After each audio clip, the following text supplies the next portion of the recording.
अच्छा बेटे, आज हमको पढ़ना है रिफ्रैक्शन फ्रॉम स्फेरिकल सरफेस। या उसके भी पहले हमको पढ़ना है क्या? Refraction from prism. ठीक है।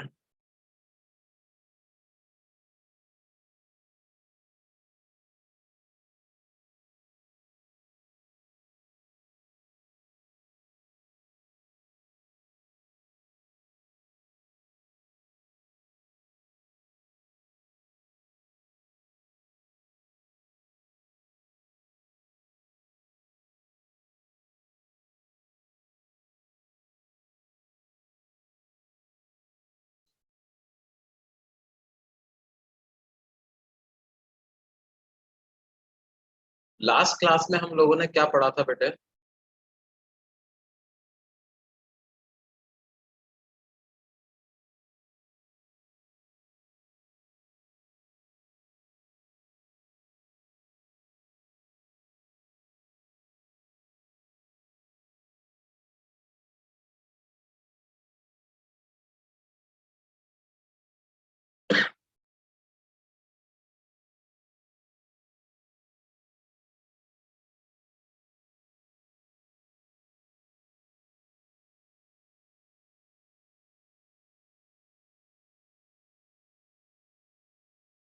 Critical angle and total internal reflection.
Okay बच्चों,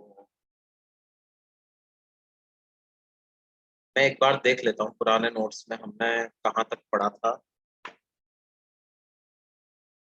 so that I know exactly कौन सा एग्जाम्पल देना है।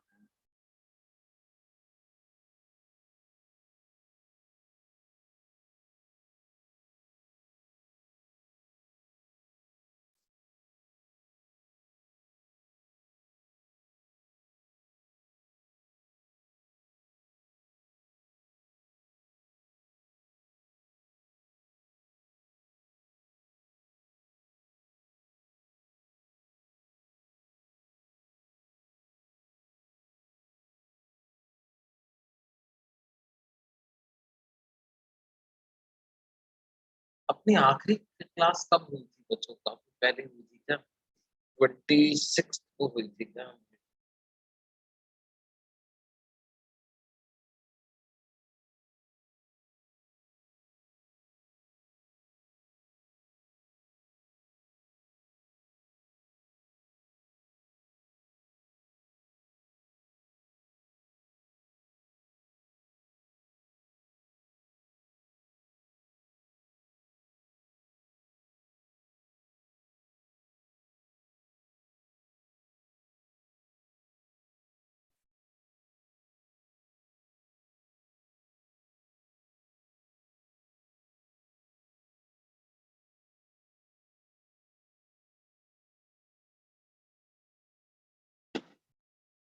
ठीक है बेटे, हम टोटल इंटरनल रिफ्लेक्शन की बात करते हैं।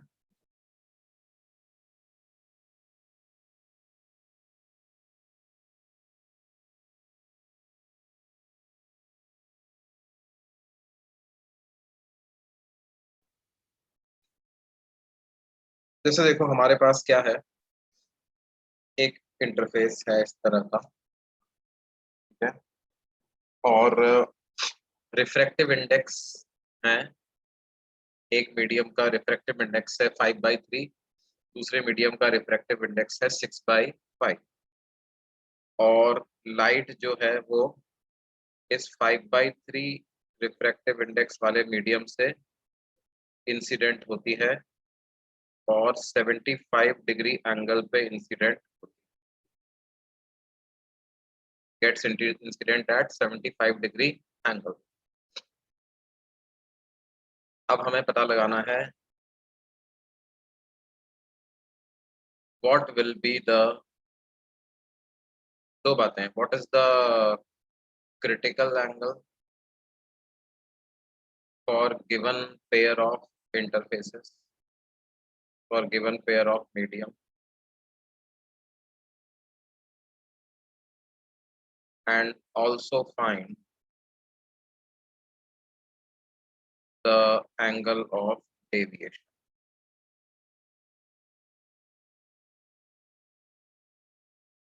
of the ray shown in figure।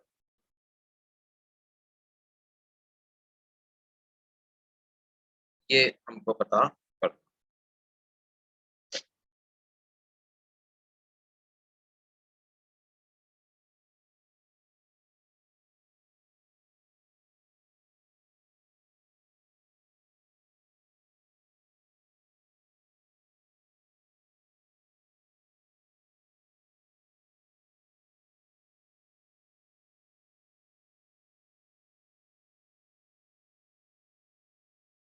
अब देखो क्या है, अगर क्रिटिकल एंगल की बात की जाए तो हमें पता है साइन ऑफ क्रिटिकल एंगल होता है refractive index of rarer medium upon refractive index of denser medium. अब बेटे 6/5 की वैल्यू अगर आप चेक करोगे तो ये तो 1.2 आ जाएगा, और 5/3 की वैल्यू 1.67 के लगभग आ जाएगी। तो यानी कि साइन सी कितना हो जाएगा, refractive index of rarer medium that is 6/5 divided sorry 6/5 divided by refractive index of denser medium that is 5/3। तो ये आ जाता है 18 डिवाइडेड बाय 25। ठीक है, इसकी अप्रोक्सीमेट वैल्यू अगर मैं निकालूं तो ये आएगा 0.6 और 0.612, ये ऐसा आ जाए।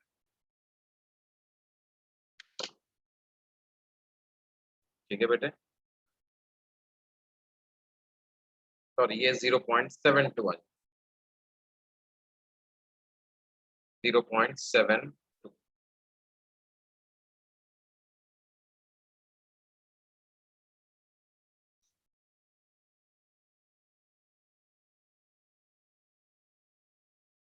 अच्छा, साइन ऑफ 75 डिग्री कितना होता है, यहाँ पर एंगल ऑफ इंसिडेंस 75 डिग्री, तो साइन 75 डिग्री देख लेते हैं कितना होता है।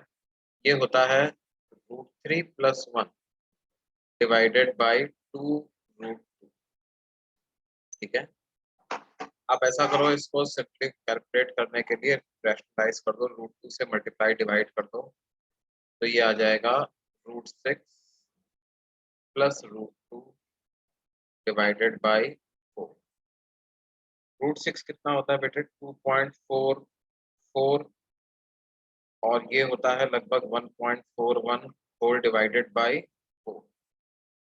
तो ये वैल्यू कितनी आती है, 3.85 डिवाइडेड बाई, तो 0.96, ये ऐसी वैल्यू आती है। ये बात समझ में आती है बेटे, यहाँ से हम देख रहे हैं कि sine 75 degree is greater than sine C, that means 75 degree is greater than C. Angle of incidence जो है वो क्रिटिकल एंगल से बड़ा है। अब angle of incidence critical angle से बड़ा है, इसका मतलब क्या हो गया भाई? इसका मतलब total internal reflection will take place. और अगर टोटल इंटरनल रिफ्लेक्शन होता है तो इसका मतलब क्या होगा कि ये रे जो 75 डिग्री पर इंसिडेंट हुई है वो एज इट इज 75 डिग्री पर ही रिफ्लेक्ट हो जाएगी।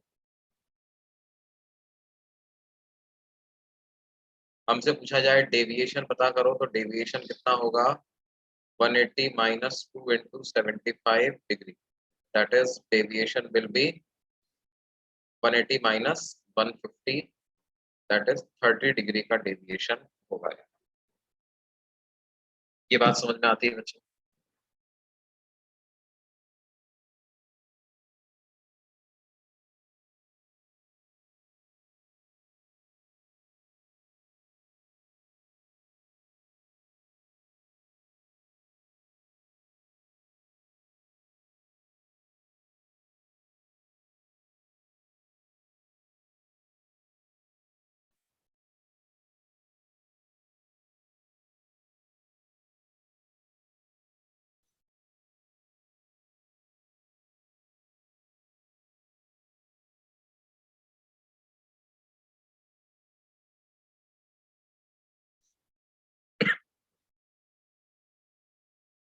अच्छा बच्चों, लास्ट क्लास में हमने सर्कल ऑफ इल्यूमिनेंस के बारे में पढ़ा था क्या?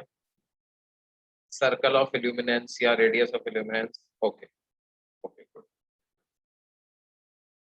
अभी हम देखो, मैंने ऑप्टिकल फाइबर के बारे में भी मेंशन किया था, है ना? ऑप्टिकल फाइबर पे बेस्ड एक क्वेश्चन करते हैं अपन, उसके बारे में और डिटेल में पढ़ते हैं, कैसी होती है ऑप्टिकल फाइबर, है ना? उसके बारे में बात करते हैं। देखो ऑप्टिकल फाइबर के, अगर मैं तुम्हें डायग्राम बनाऊं तो उसमें क्या होता है, वो काफी थिन सिलेंडर होता है, लेकिन वो थिन सिलेंडर के अंदर भी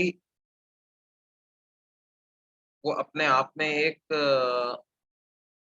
दो दो कोएक्सियल सिलेंडर से मिलकर के वो बना हुआ होता है।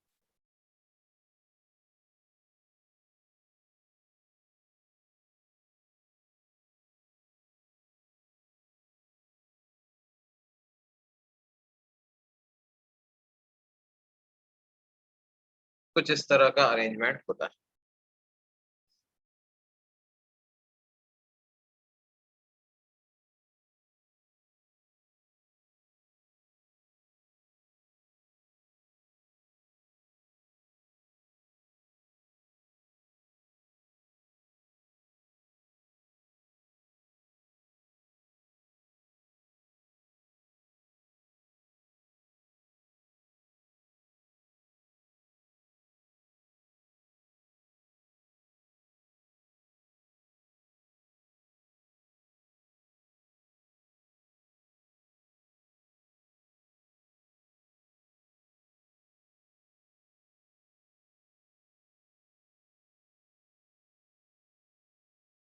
ठीक है बेटे।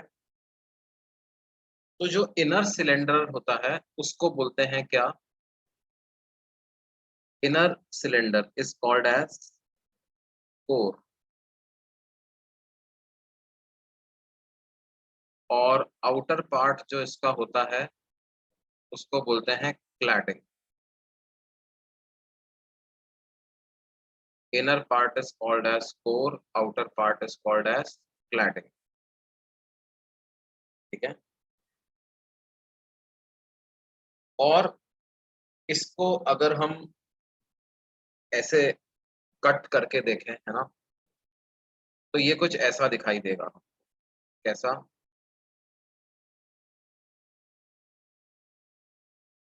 लेंथ के अलोंग अगर कट करेंगे तो इसका लेंथ के अलोंग क्रॉस सेक्शन कुछ ऐसा दिखाई देगा।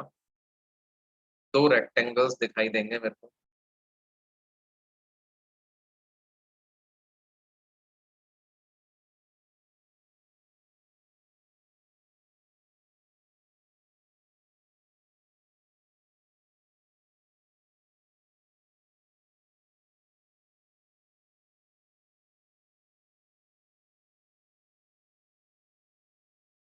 ये जो बीच वाला पार्ट है वो हो जाएगा क्या, कोर,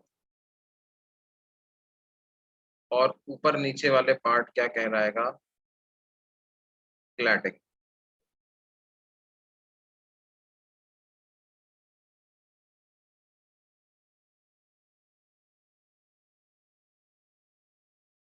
और ये क्या है, ये axis of the cylinder.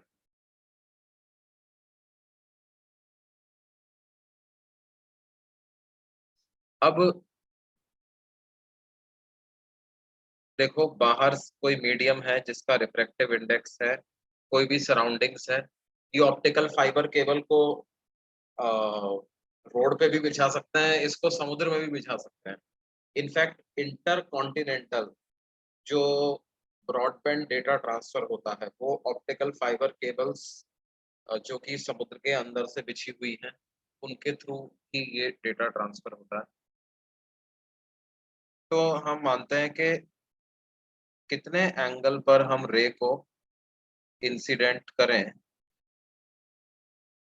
So that ये ऑप्टिकल फाइबर के अंदर इसका टोटल इंटरनल रिफ्लेक्शन होता रहे और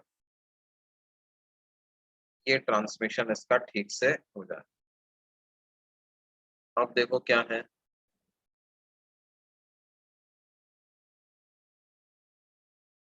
ये रे किसी आई एंगल पे इंसिडेंट हुई।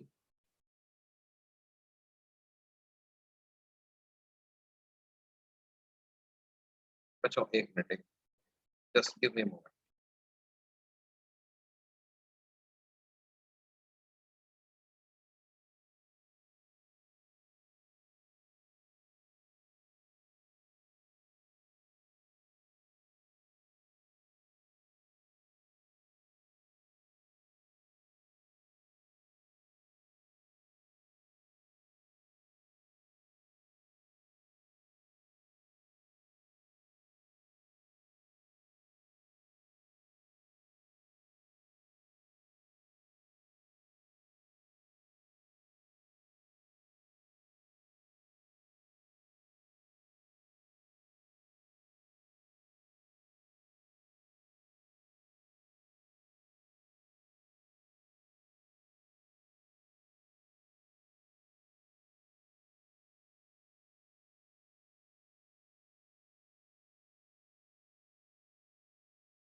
सर आप म्यूट हो।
Hello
sir.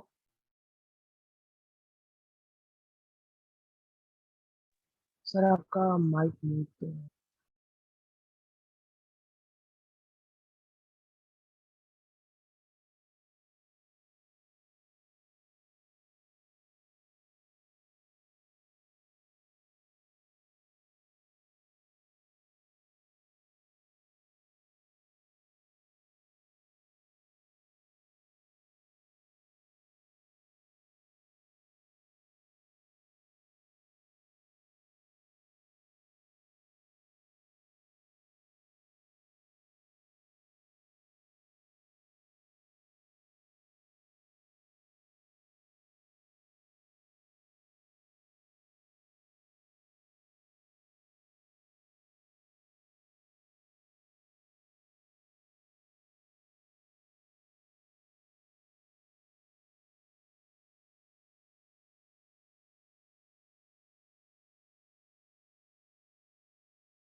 Sir sir sir आवाज नहीं आ रहा ना किसी की भी। म्यूट हो आप।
हाँ बच्चों, अरे यार सॉरी सॉरी सॉरी सॉरी, मेरे को कुछ एक जरूरी काम के लिए जाना पड़ा।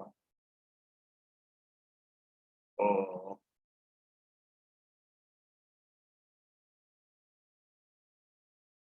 देखो देखो देखो, हम क्या है, ये ऑप्टिकल फाइबर केबल की कंस्ट्रक्शन के बारे में समझ रहे हैं। और हम, हमारा पर्पस क्या है, हम ये पता लगाना चाहते हैं कि we want to derive a condition on I so that total internal reflection occurs। कहाँ से टोटल इंटरनल रिफ्लेक्शन हो जाए? From core cladding interface. Core cladding interface से टोटल इंटरनल रिफ्लेक्शन हो जाए, ये कंडीशन हम डिराइव करना चाहते हैं। ठीक है, अब ध्यान दो उसकी कंडीशन क्या है। पहली बात तो ये है कि ये सेटिस्फाई होना चाहिए। क्या सेटिस्फाई होना चाहिए? This one. मतलब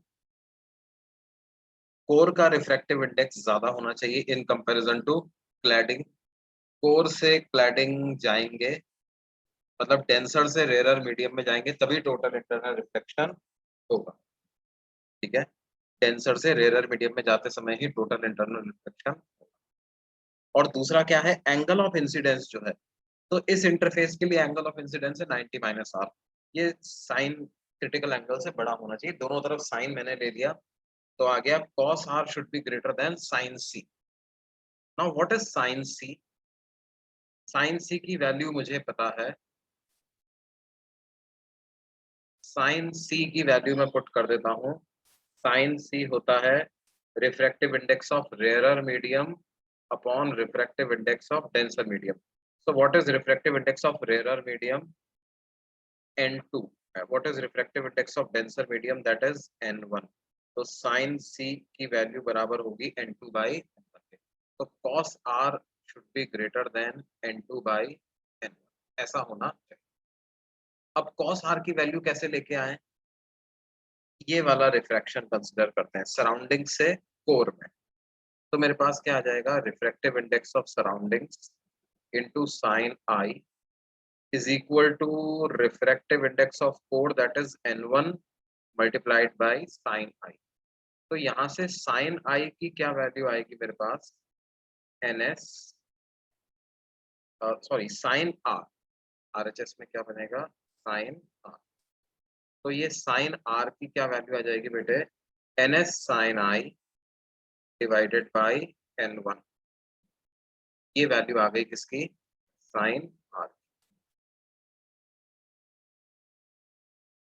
अब अगर sin R इतना आ गया तो cos R कितना होगा, ये हो जाएगा under root of 1 minus ns square sine square I divided by n1 square.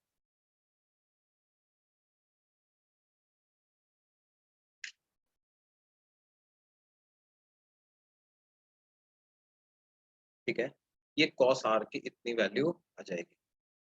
अब हम ये वाली जो इक्वेशन है, इस इक्वेशन से ये पुट कर देते हैं, तो मेरे को क्या पता चल जाएगा, this implies under root of n1 square minus ns square sine square I divided by n1 square, this must be greater than n2 by n1, यानी कि n1 square minus ns square sin square I should be greater than n2 का। इसका मतलब क्या है भैया, इसका मतलब है कि n1 square minus n2 square should be greater than ns square sin square I, यानी कि sin square I should be less than n1 square minus n2 square divided by ns square। या हम ऐसा लिख सकते हैं sin I should be less than n1 square minus n2 square upon ns square की power 1/2। ठीक है बेटे, ऐसा ये sin I की वैल्यू होनी चाहिए, तब जाकर के उस रे का total internal reflection core cladding वाले इंटरफेस से हो पाएगा। ठीक है, और एक बार टोटल इंटरनल रिफ्लेक्शन हुआ तो हर बार फिर टोटल इंटरनल रिफ्लेक्शन होता चला जाएगा, क्योंकि हर बार ये angle 90 minus R 90 minus R ही है। ठीक है,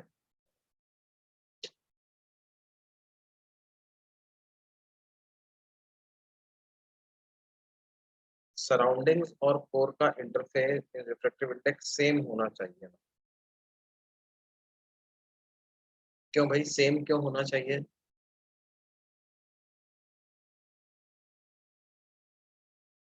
नहीं, ऐसा कोई जरूरी नहीं है। देखो, सराउंडिंग्स तो कुछ भी हो सकता है ना, उस ऑप्टिकल फाइबर केबल को आप कहीं पे भी बिछा सकते हो, कहीं पे भी जरूरत पड़ सकती है। ठीक है, तो ऐसा कोई जरूरी नहीं है सराउंडिंग्स और n1 का रिफ्रैक्टिव इंडेक्स सेम हो, अलग अलग भी हो सकते हैं।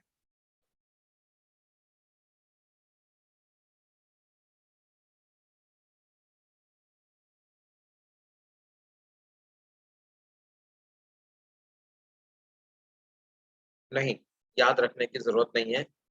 बस ये फॉर्मूले में को डिराइव करते समय हमने क्या क्या स्टेप्स फॉलो करी, क्योंकि देखो क्या होता है जेई में, स्पेशली जेई एडवांस में जो क्वेश्चंस आते हैं, या इनफैक्ट मेंस में भी जो क्वेश्चन आते हैं, वो किस तरह के आते हैं कि एग्जैक्टली ऑप्टिकल फाइबर के बारे में अपन से नहीं भी पूछेंगे तो क्या होगा, उसके जैसा कोई सिस्टम दे दिया जाएगा, है ना। और वो ये देखना चाहते हैं कि स्टूडेंट को टोटल इंटरनल रिफ्लेक्शन की कंडीशन पता है या नहीं, वो किसी गिवन सिचुएशन में ये condition of total internal reflection क्या होगी, या टोटल इंटरनल रिफ्लेक्शन होगा या नहीं होगा, ये पता लगा सकता है कि नहीं लगा सकता, कैसे चेक करते हैं, क्या कंडीशन होती है, इस बारे में उसकी प्रैक्टिस है कि नहीं है। अब वो ये मानते हैं कि जिसने ऑप्टिकल फाइबर केबल का कंस्ट्रक्शन पढ़ रखा होगा, उसको पता चल जाएगा कि कैसे कैसे ये फॉर्मूला अप्लाई किए जाते हैं, है ना? और भी अपन अलग अलग सिचुएशंस देखेंगे जहां पर कि हम condition of total internal reflection पता करेंगे। हाँ बिल्कुल, देखो मैं जल्दी से इसको एक बार रिपीट कर देता हूँ क्या है।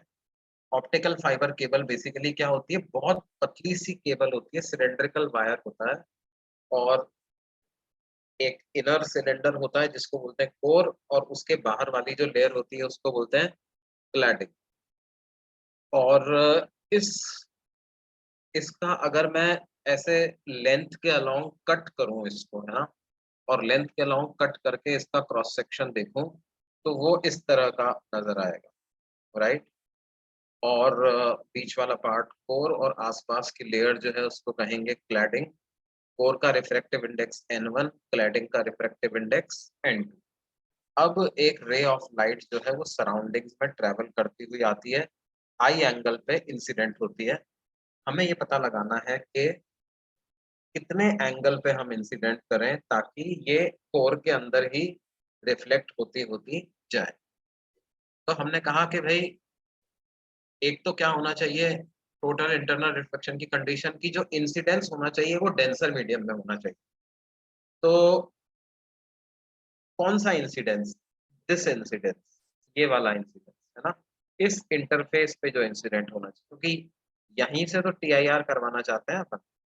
तो इसका मतलब कोर और क्लैडिंग में अगर कंपैरिजन किया जाए तो कोर का रिफ्रैक्टिव इंडेक्स बड़ा होना चाहिए, तो क्लैडिंग का छोटा होना चाहिए। तो इसलिए मैंने ये वाली कंडीशन यहाँ पे लिखी। एक तो कंडीशन ये हो गई n2 should be less than n1। दूसरी कंडीशन क्या होना चाहिए, angle of incidence 90 minus R critical angle से बड़ा होना चाहिए। तो sine 90 minus R should be greater than sine C, sine 90 minus R कितना हो जाता है कॉस आर, तो cos R should be greater than sine C.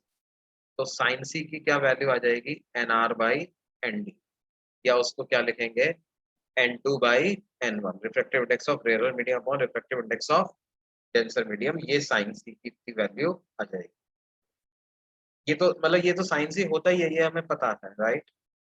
तो इसको यहाँ पे पुट कर दिया मैंने, तो क्या आ गया cos r should be greater then N2 by N1।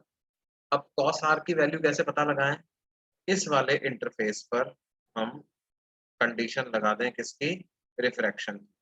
तो क्या कंडीशन हो जाएगी ns into sine I is equal to n1 into sine R, ns sine I equal to n1 into sine R. तो साइन आर कितना आ जाएगा ns sine I by n, ns sine I by n1। cos r कितना हो जाएगा under root of 1 minus sine square R, तो 1 minus ns square sine square I by n1 का square. तो यहाँ से हम ये एलसीएम वगैरह लेकर के cos r को ऐसे लिख लिया और इसकी वैल्यू को इस इक्वेशन में पुट कर दिया। ये जो cos r की वैल्यू निकल करके आई थी, इस cos r को क्या किया यहाँ पुट कर दिया, तो LHS ऐसा आ गया। इसको आगे सॉल्व करके ये कंडीशन आ गई, मतलब एंगल ऑफ इंसिडेंस ऐसा होना चाहिए कि उसका साइन आई इस वैल्यू से छोटा आए। अब समझ आ गया भाई।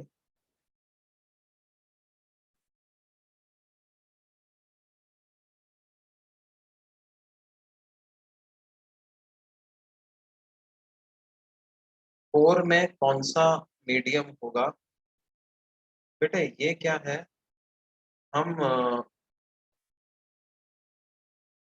कोई भी चुन सकते हैं, ठीक है। जनरली क्या होता है, कोई किसी फाइबर ग्लास से मिलके बना हुआ ही ये होता है ना। जैसे तुमने, कई लोग जो है वो उस मटेरियल को घर में भी यूज करते हैं for decorative sheets, right.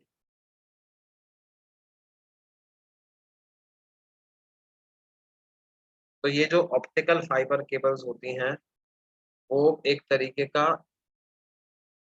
Fibre ही उसमें यूज होता है, फाइबर ग्लास उसको बोलते हैं, ठीक है।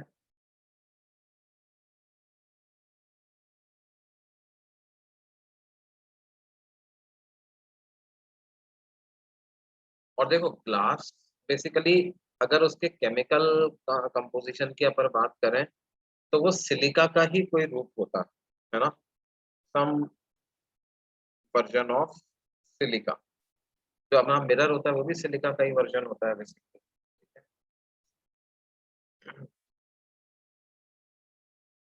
अच्छा, अब देखो इसमें हम आगे बात करें तो ये one of the application of total internal reflection हुई है।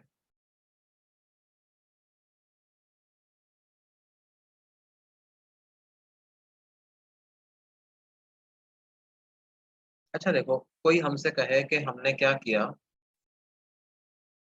a ray of light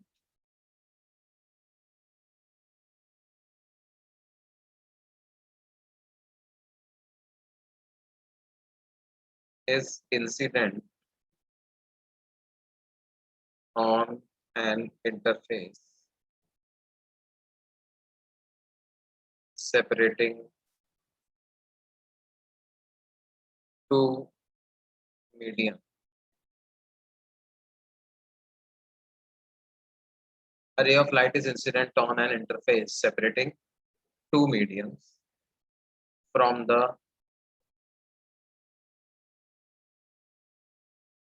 denser side. A graph between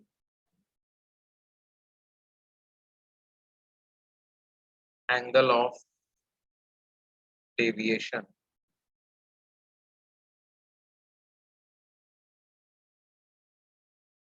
and angle of incidence is plotted.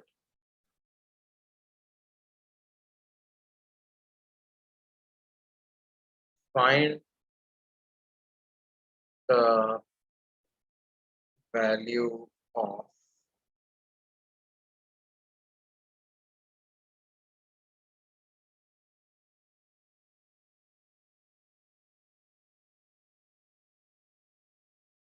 critical angle for given pair of medium.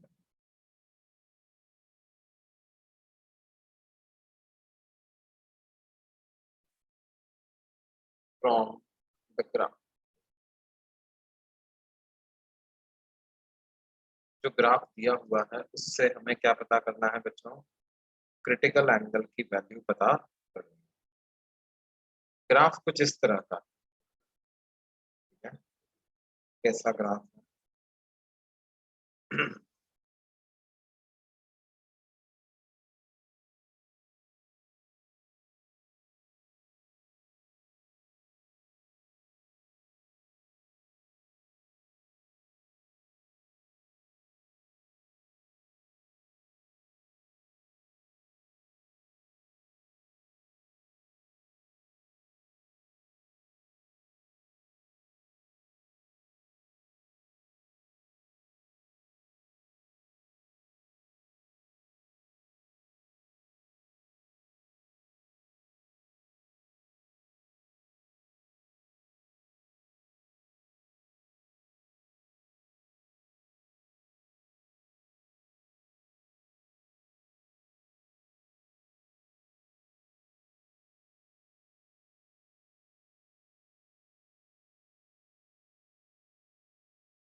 और हमें ये भी दिया हुआ है, also find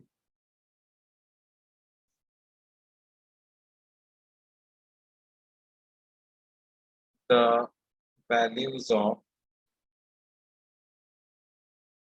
delta 1 and delta 2 in terms of theta 1। ठीक है, दोनों ही क्वेश्चन के आंसर हमें किसके टर्म्स में एक्सप्रेस करने हैं? एंगल थीटा 1 के टर्म्स में एक्सप्रेस करने। दोनों ही क्वेश्चन के आंसर एंगल थीटा 1 के टर्म्स में एक्सप्रेस करने।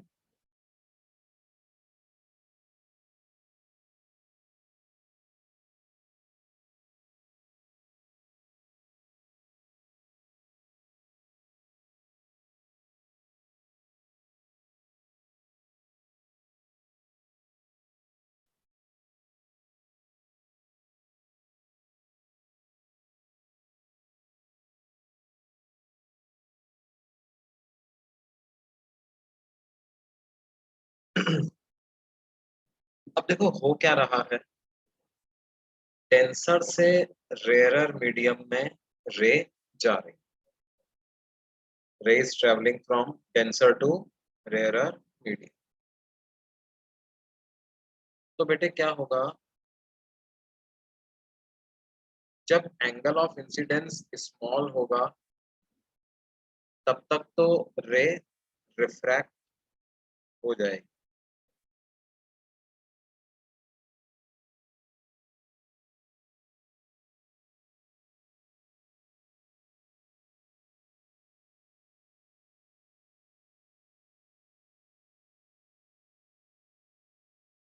राइट?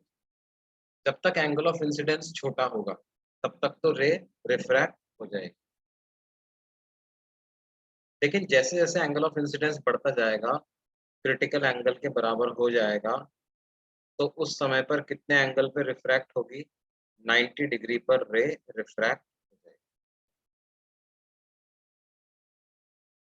और 90 डिग्री पर रे रिफ्रैक्ट होने के बाद जैसे ही एंगल ऑफ इंसिडेंस क्रिटिकल, अच्छा, जब तक रिफ्रैक्शन हो रहा है, जब तक रिफ्रैक्शन हो रहा है तब तक मैं क्या लिख सकता हूँ, एंगल ऑफ डेविएशन कितना होगा बच्चों, एंगल ऑफ डेविएशन को लिख सकता हूँ delta is equal to R minus I.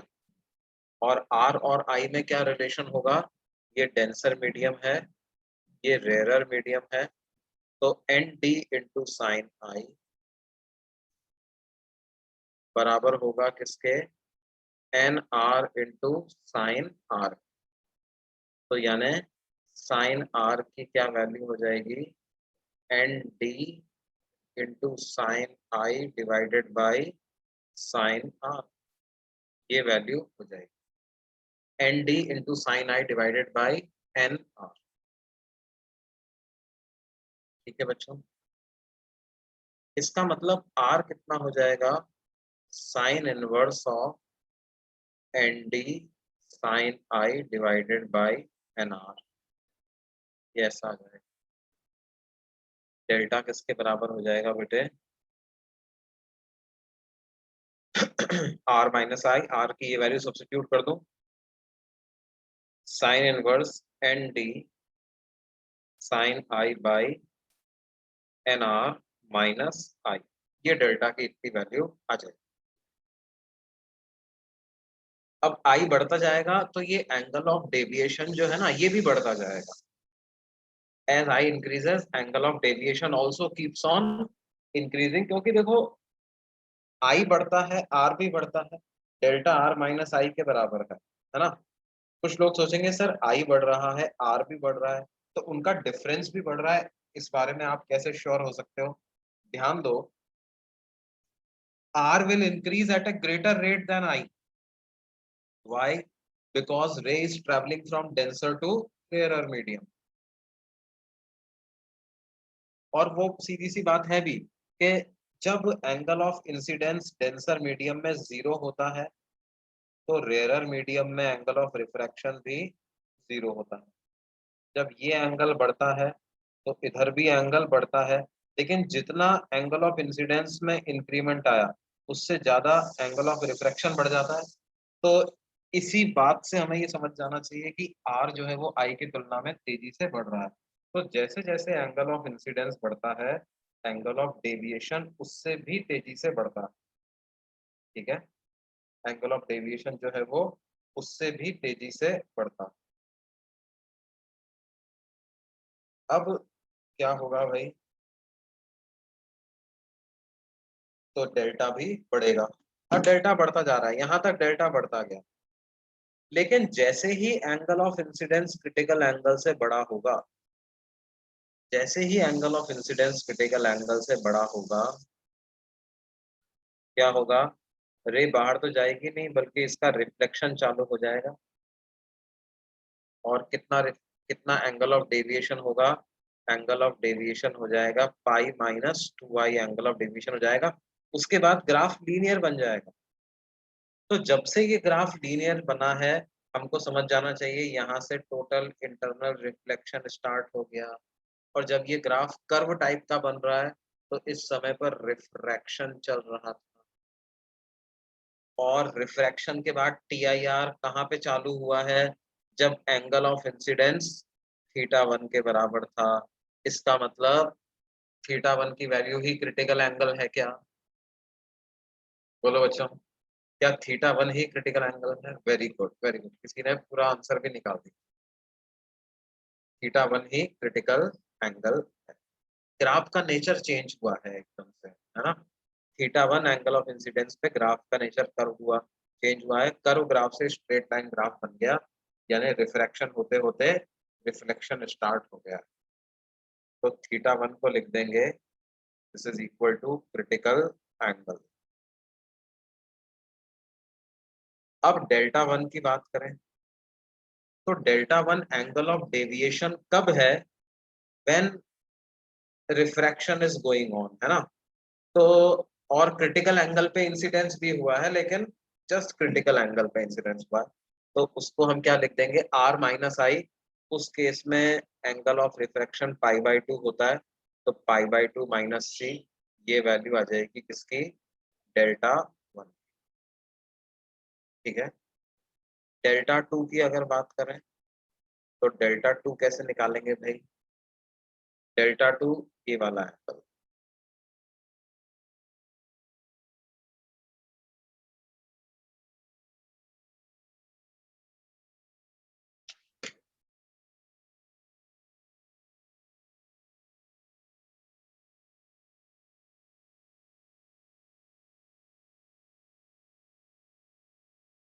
Delta two की वैल्यू आ जाएगी कितना?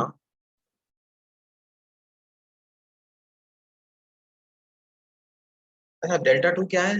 जब रिफ्लेक्शन स्टार्ट हो गया, मतलब when angle of incidence is slightly greater than theta one, तब जो डेविएशन है वो, तो उस क्या, उसको मैं पाई माइनस टू से लिख सकता हूँ। उसको लिख सकता हूँ कितना? Pi minus two C.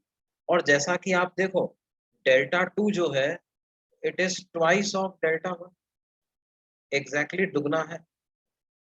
Delta two is two times of delta, delta two जो है ये two times of delta one के, delta two is two times of delta. ये बात समझ में आती है?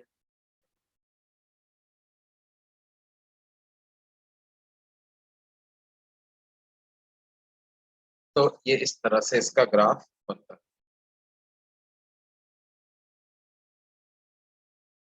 डेल्टा वन कैसे आया? देखो बेटे, डेल्टा वन क्या है? ये ग्राफ था हमारा, है ना? अब इसको तुम इस तरह से समझो कि जब एंगल ऑफ इंसिडेंस अप्रोच कर रहा था किसको? क्रिटिकल एंगल को, तो उस समय पर जो एंगल ऑफ डेविएशन है वो किसको अप्रोच कर रहा है? डेल्टा वन को। मतलब इस ग्राफ में जब आप ऐसे जाते जा रहे हो ऊपर, तो एंगल ऑफ इंसिडेंस तो अब लगभग हो रहा है थीटा वन के बराबर, और एंगल ऑफ डेविएशन किसके बराबर हो रहा है? डेल्टा वन के बराबर, राइट? और हमें पता है कि अगर क्रिटिकल एंगल पे लाइट रे इंसिडेंट होती है तो वो 90 डिग्री पे रिफ्लेक्ट होती है, राइट? यहाँ पर क्रिटिकल एंगल ही तो थीटा वन है, तो जो एंगल ऑफ डेविएशन हो गया वो इतना हो गया ना। अब ये एंगल सी है तो ये भी एंगल सी है, तो एंगल ऑफ डेविएशन कितना हो जाएगा? Pi by two minus C, ऐसा angle of deviation. Angle of deviation is equal to pi by two minus,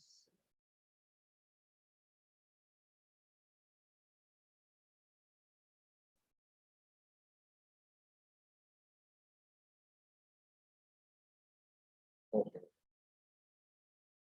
ठीक है।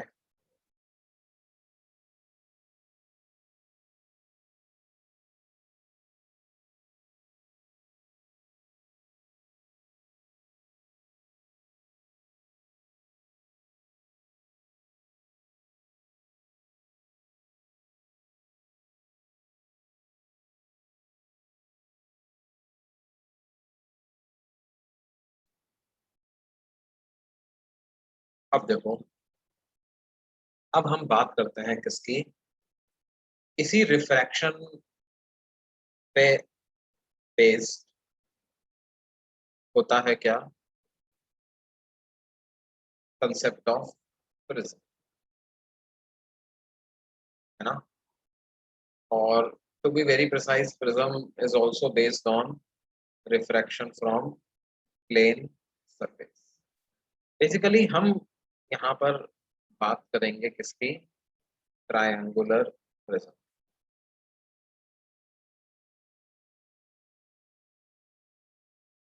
ये ट्रायंगुलर प्रिज्म क्या होते हैं बेटे? कुछ इस तरह के होते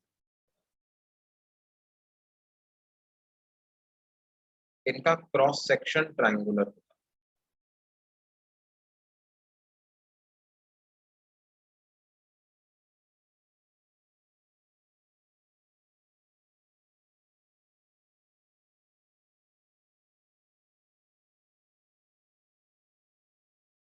इनका क्रॉस सेक्शन कैसा होता है बेटे? ट्राइंगुलर क्रॉस सेक्शन इसका होता है, मतलब यहाँ से कट करके देखोगे तो it will look like a triangle. बाकी इसमें 3 रेक्टेंगुलर फेसेस हैं, जैसे A B C D E F. तो A B C D,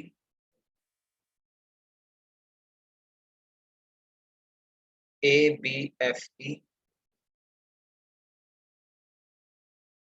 and CDEF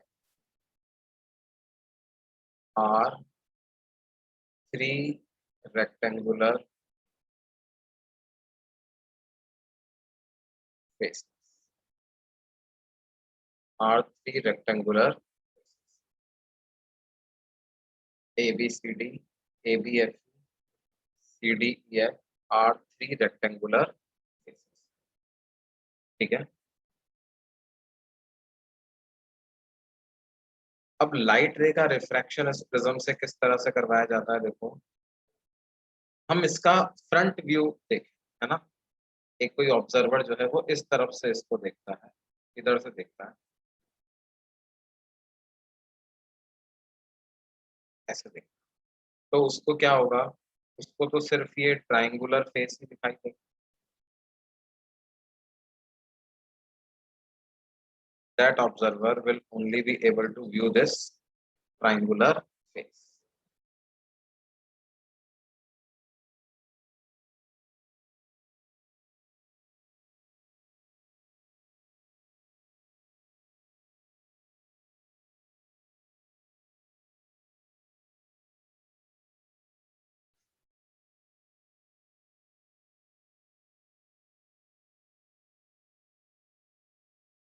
ये रे ऑफ लाइट, ये किसी आई एंगल पे इंसिडेंट होगी, उसके बाद यहाँ से रिफ्रैक्ट होगी,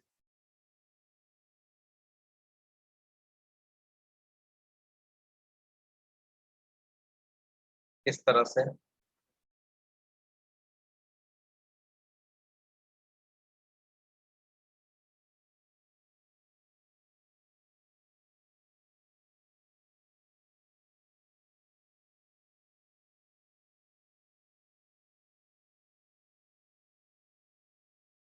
यहाँ से मैंने रिफ्रैक्शन करवा दिया, और उसके बाद ये वाला जो इंटरफेस,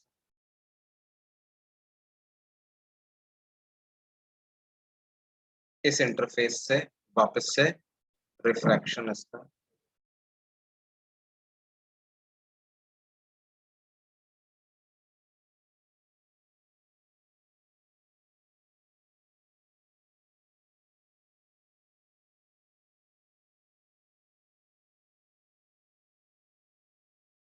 ये जो रे है इसको कहते हैं इंसिडेंट रे।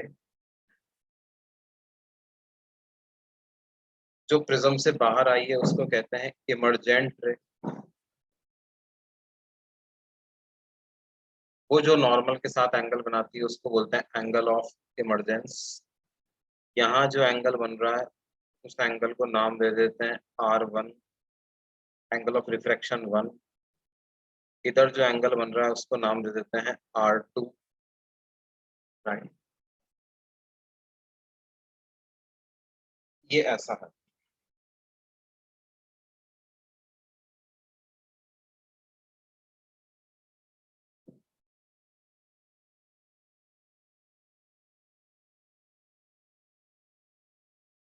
अब देखो इसमें हमको क्या पढ़ना है, हमको जो इसमें पढ़ना है वो ये है कि एक बात और, ये जो एंगल होता है ना, जिन 2 फेसेस से रिफ्रैक्शन हो रहा है उनके बीच का जो एंगल होता है उसको ए से डिनोट करते हैं, और ए को क्या बोलते हैं, अपेक्स एंगल ऑफ,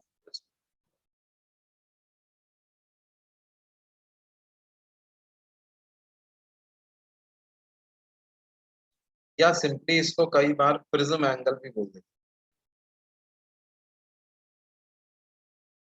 या कई बार रिफ्रैक्टिंग एंगल ऑफ प्रिज्म भी बोल देते हैं।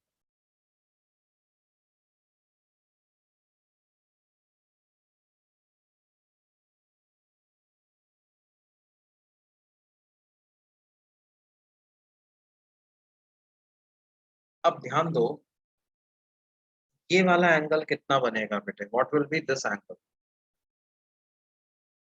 ये एंगल कितना? क्या इस एंगल को हम कितना लिख सकते हैं भाई?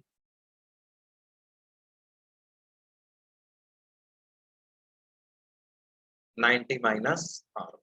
Very good.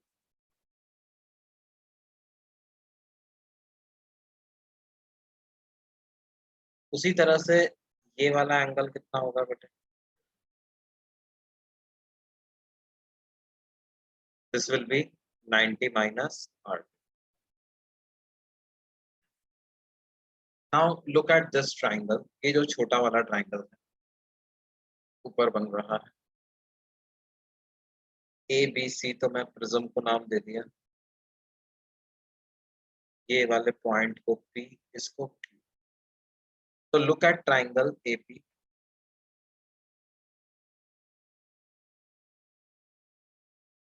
तो ट्राइंगल एपीक्यू में क्या हो जाएगा?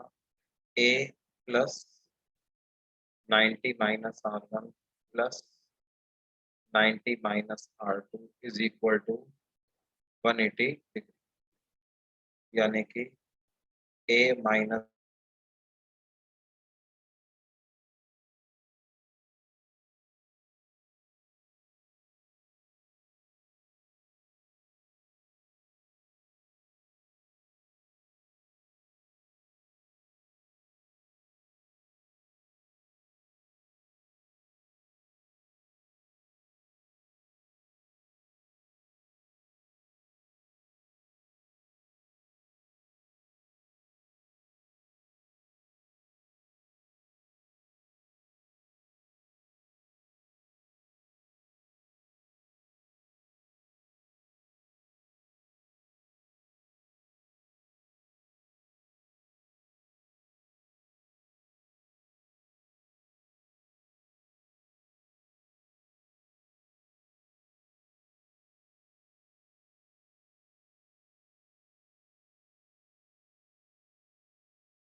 सर आपका माइक म्यूट है।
अरे यार, अरे बच्चों, क्या हो रहा है? देखो, आई होप यहां तक तो सबने सुन लिया था, है ना? This part must be clear. अब हम ये पता लगाना चाहते हैं कि प्रिज्म का डेविएशन कितना होगा। What will be the deviation due to prism. तो डेविएशन ड्यू टू प्रिज्म कैसे पता लगाएंगे भाई? देखो, पहले इंटरफेस ने कुछ डेविएशन किया, दूसरे इंटरफेस ने कुछ डेविएशन किया, दोनों को ऐड कर दें तो टोटल डेविएशन मिल जाएगा। ये इंसिडेंट लाइट की ट्रेवलिंग की डायरेक्शन थी, फिर रे इधर जाने लग गई, तो ये वाला जो एंगल है इसको कहेंगे ये पहले इंटरफेस ने डेविएशन किया। और लाइट रे इस तरह से जा रही थी, यहां से जाते जाते अब ये इधर जाने लग गई, तो क्या हुआ? सेकंड इंटरफेस से इतना डेविएशन हुआ, ये हुआ डेल्टा 2 के बराबर, डेल्टा 1 प्लस डेल्टा 2। तो टोटल डेविएशन कितना हुआ? What is total deviation? Total deviation due to prism अपन लिखेंगे डेल्टा 1 प्लस डेल्टा 2। डेल्टा 1 को कितना लिखेंगे? डेल्टा 1 को लिखेंगे आई माइनस R1, डेल्टा 2 को लिखेंगे ई माइनस R2। तो इसको कंबाइन करके आप लिख सकते हो आई plus E minus R1 plus R2, और R1 प्लस R2 की वैल्यू हो जाएगी ए के बराबर। तो डेविएशन ड्यू टू प्रिज्म जो हो जाएगा वो हो जाएगा बच्चों कितना? I plus E minus A. This will be the deviation due to the prism, I plus E minus A, है ना? ये दोनों फॉर्मूले हमें प्रिज्म से रिलेटेड हैं, ये याद रखने हैं। R1 plus R2 equal to A, और deviation due to prism I plus E minus A. अब लैब में लोग क्या करते हैं, एक एक्सपेरिमेंट करते हैं, अलग अलग एंगल पर प्रिज्म पे रे को इंसिडेंट किया जाता है, ठीक है? और इमर्जेंट रे को ट्रेस कर लेते हैं, और इंसिडेंट रे पता है, इमर्जेंट रे पता है, तो उन दोनों की मदद से एंगल ऑफ डेविएशन पता चल जाता है, और ग्राफ प्लॉट किया जाता है between angle of deviation versus angle of incidence. Angle of deviation versus angle of incidence के बीच में ग्राफ प्लॉट किया जाता है। वो ग्राफ कुछ ऐसा होता है,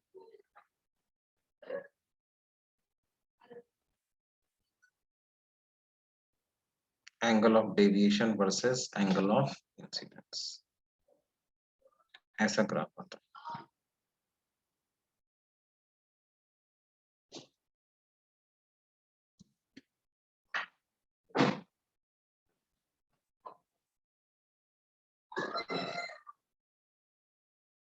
अब देखो, इसमें कुछ बातें इंपॉर्टेंट है नोट करने की, उन पे ध्यान देना तुम। पहली चीज जो नोट करने की ये है कि अगर मैं कोई एक एंगल ऑफ डेविएशन कंसिडर करूं, कोई भी एक डेविएशन, कोई भी डेल्टा जनरल, डेल्टा जी मतलब some general deviation, so that deviation can be achieved by two angles of incidences,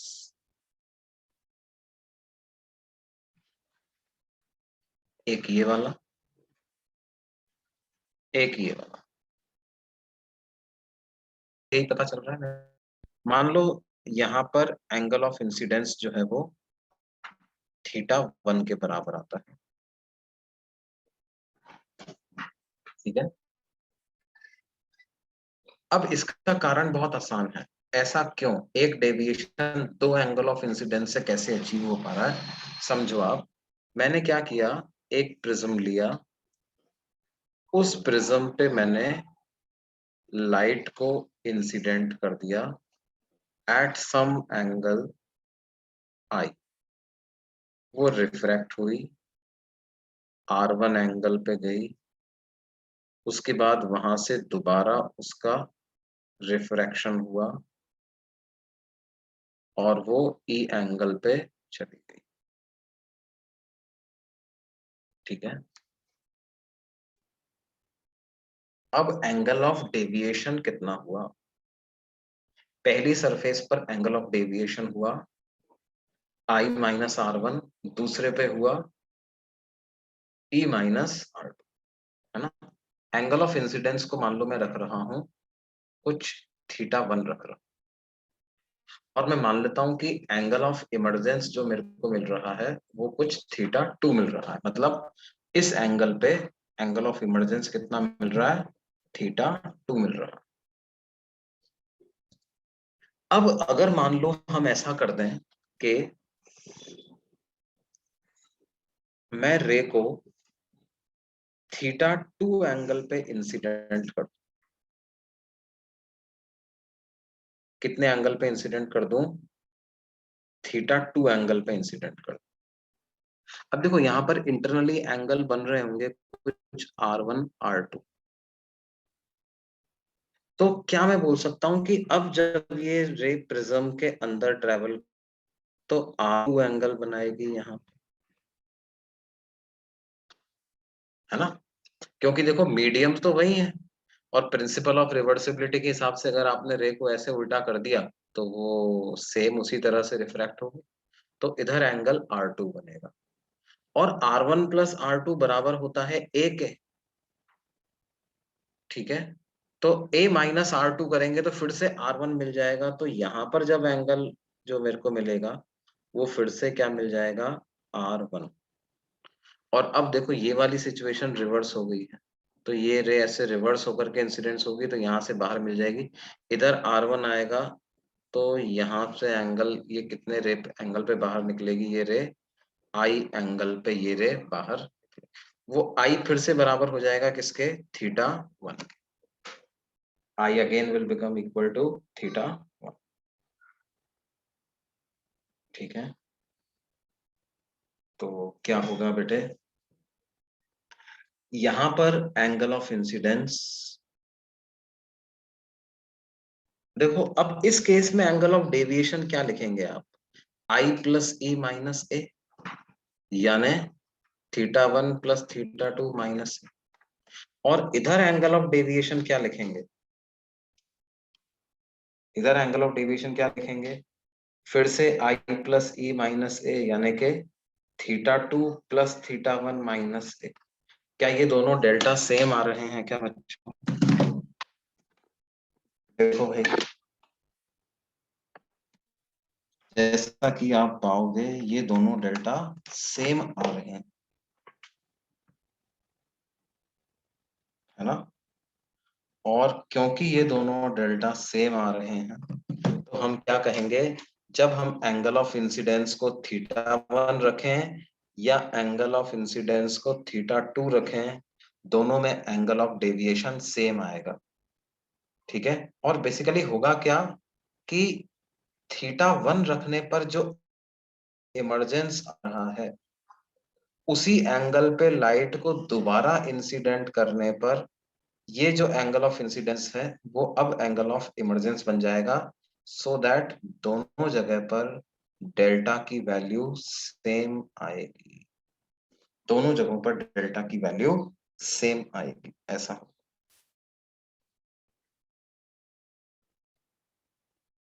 ये बात समझ में आ रही है बच्चों सबको?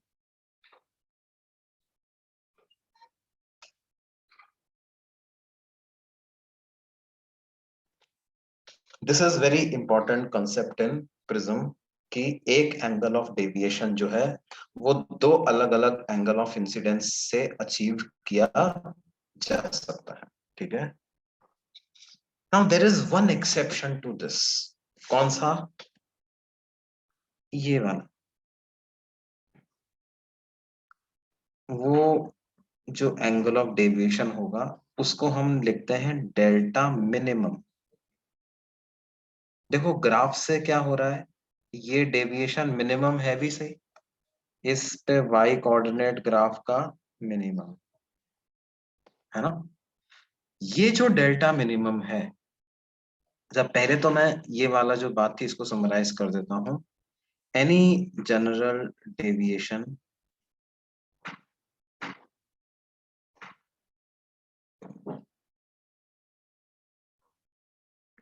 due to prism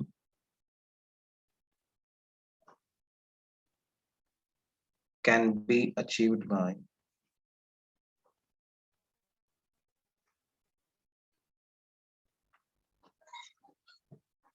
two different angles of incidences.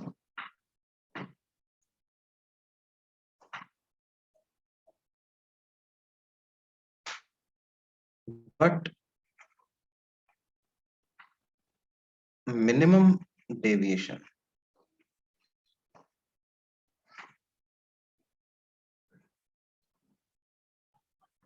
from prism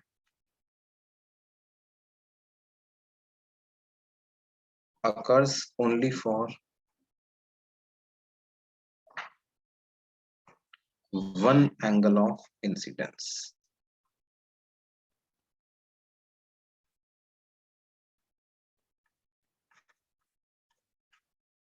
सिर्फ एक ही एंगल ऑफ इंसिडेंस के लिए मिनिमम डेविएशन होगा.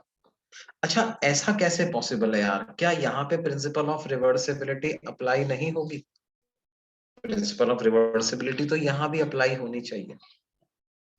यहाँ पर क्या खास बात होगी बेटे कि एंगल ऑफ इंसिडेंस और एंगल ऑफ इमर्जेंस दोनों बराबर आ रहे होंगे, है ना?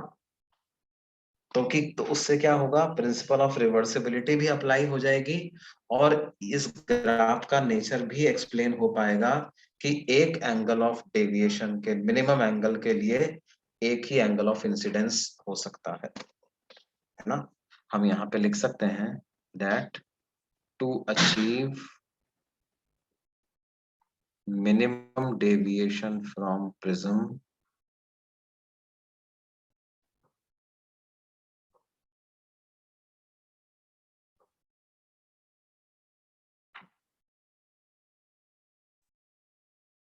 I must be such that